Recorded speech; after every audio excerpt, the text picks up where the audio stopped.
Mate, just end it now. End this season, please. Thank you. United losing to Brighton in the FA Cup. We lost to Grimsby in the League Cup. This is now going to be the shortest season that Manchester United have had since, 1915. 40 games we're going to play. I'm not... Oh, don't worry. It's a back three. That's going to solve our problems. Yeah, don't worry. I didn't think we were going to get a new manager bounce under Darren Fletcher because I don't think the players really... I don't think that dressing room was broken when Amorim left. This football club is, though. I don't know what to say anymore. I really, truly, on my life, I don't know what to say anymore. Every time the ball went wide, it was Dorgu and Delo who were getting the balls. Yes, we're going to be a better team when Ahmad and Mbumo come back in. But Brighton, they took their two centre-backs, they left them on the bench. They took their goalkeeper, they left him on the bench. Don't worry about that. We got United, lads. Don't worry about it. And Steele probably had a man-of-the-match performance for Brighton. I was hoping for Darren Fletcher that was going to be a game that he cherished and remembered for life. Of course he will because he was United boss, but yeah, no, not really. United, how many times have we said this season? Ooh, started well. Ooh, got the early chances. We didn't take our opportunity. Look, we concede the first damn real chance. It is ridiculous. Horrendous. How easy it is to craft chances against United and seemingly score. 2 clean sheets this season. It is tragic. It's almost like when United go forward, I expect United have got to do something great or like a really good ball in or do other teams just they can kind of half-ass a chance and they're probably going to score, probably going to end up in a goal for them. It's infuriating. Who had Welbeck down in the 64th minute? He was guaranteed to score today. But United in that second half, I don't know. How about we put an 18-year-old out, just keep giving him the ball because we've got absolutely nothing else? It's because that. Hey, look, I didn't realise he was on a yellow when he threw the ball down. You're always going to get a yellow for that. It doesn't matter what player it is, what time it is. You're always going to get a yellow for dissent. I didn't see him get a first yellow. I feel sorry for him. He got caught up in the occasion. At least he gives a shit, I suppose. How infuriating was it in that half? And not just... Delo is incredible at getting into the right position and incredible at doing nothing with it.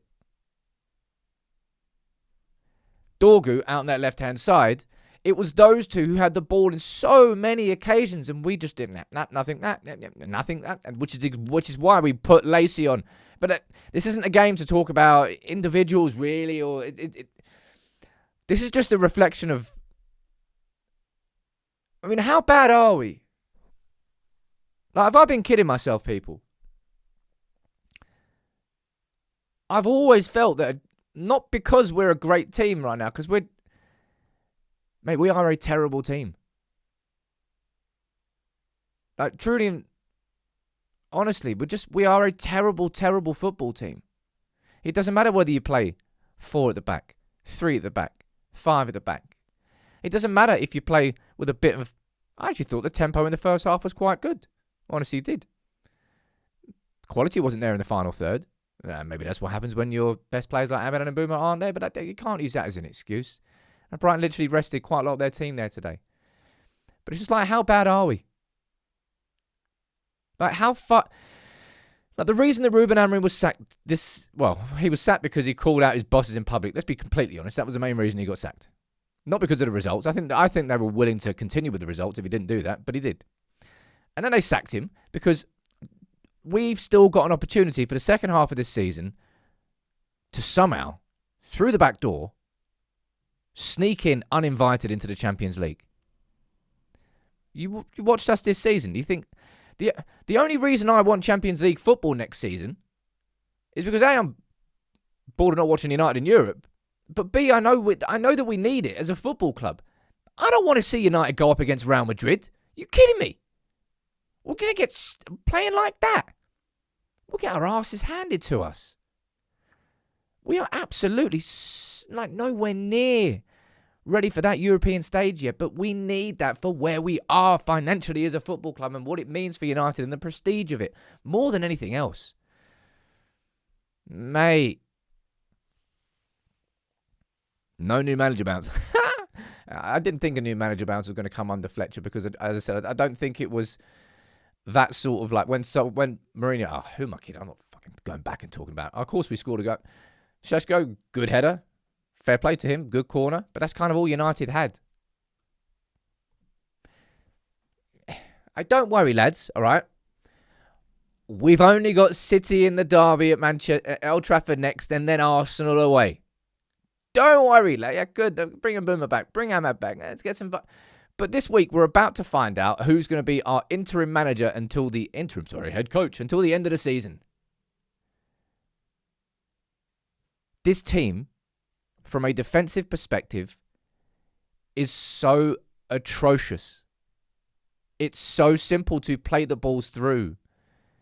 The lines weren't compacted. If you really want to go into like a deep tactical analysis from that game, okay, you be you. I'm not really going to do that on Fletcher's 2 games. He kind of came in, had a couple of days for the Burnley game, which we should have won. Do I think we should have won that game there today? Absolutely not. I think we should have scored in the first half, but we didn't. I don't think we had anywhere near enough quality in the final third today.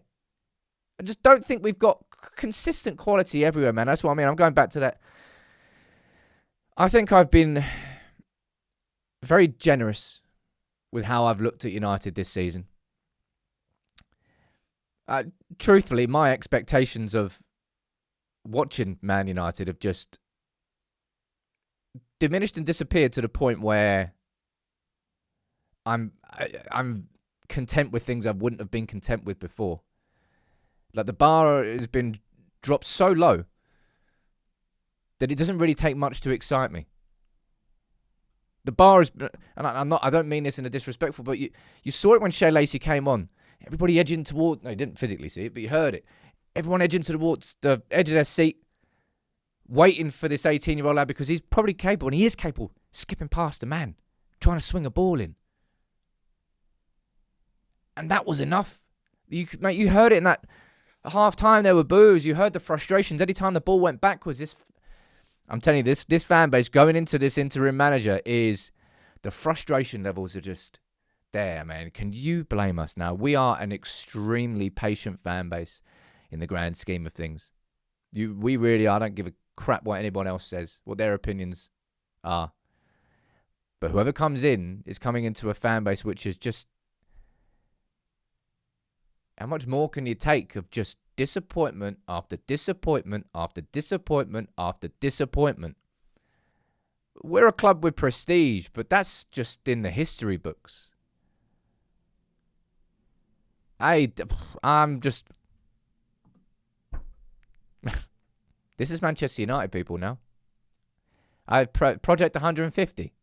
My arse. How about Project play more than 40 games in a season? Should probably start with that one.